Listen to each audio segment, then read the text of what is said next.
მოკლედ შემოკარგებო, ეს არის ჭიათურა დღეს. ხედავთ ხალხის უწყვეტ რაოდენობას და მე მიხარია რომ ეს არის ერთობა რაც ჭიათურა სრულიად საქართველოს. ჭიათურის მაგალითი აიღოს თელმა საქართველოს რა.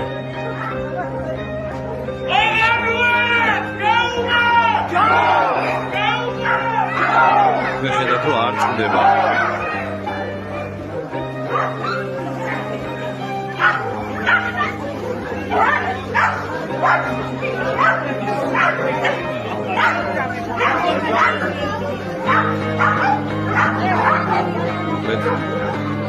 კიდევ ერთხელ მოძრაობა ერთობის ჯაჭვი უცხადებს სოლიდარობას ჭიათურელებს და ჭიათურის ნაბაროელებს.